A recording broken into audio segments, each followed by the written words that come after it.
জঙ্গলের নীরব সকালে হঠাৎ দৌড়ে এসে একটি ছোট্ট হরিণ শিশু এক সিংহের সামনে পড়ে গেল। ঠিক তখনই সিংটি দেখতে পেল দূরে দুটি চিতাবাঘ হরিণ শিশুটিকে তাড়া করছিল। তারা তাকে শিকার করতে চাইছিল। ভয়ে কাঁপতে কাঁপতে সে সিংহের গায়ে মুখ লুকিয়ে রইল, যেন আশ্রয় চাইছে।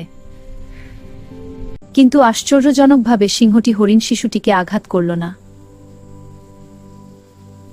বরং সে গর্জন করে চিতাবাঘ দুটিকে তাড়িয়ে দিল এবং ছোট্ট প্রাণটিকে রক্ষা করল। ভয়ে কাঁপতে থাকা হরিণ শিশুটিকে সিংহটি ধীরে ধীরে নিজের কাছে টেনে নিল। সে তার পাশে বসে রইল, তাকে নিরাপদ অনুভব করাল, যেন এক মুহূর্তের জন্য সে তার অভিভাবক হয়ে উঠেছে। কিছুক্ষণ পরে সিংটি হরিণ শিশুটিকে নিয়ে জঙ্গলের সেই জায়গায় গেল যেখানে অনেক হরিণের দল ঘাস খাচ্ছিল। কাউকে আঘাত না করে শান্তভাবে সে হরিণ শিশুটিকে তার নিজের দলের মধ্যে ফিরিয়ে দিল। হরিণ শিশুটি নিরাপদে ফিরে যেতেই সিংটি নীরবে জঙ্গলের গভীরে চলে গেল।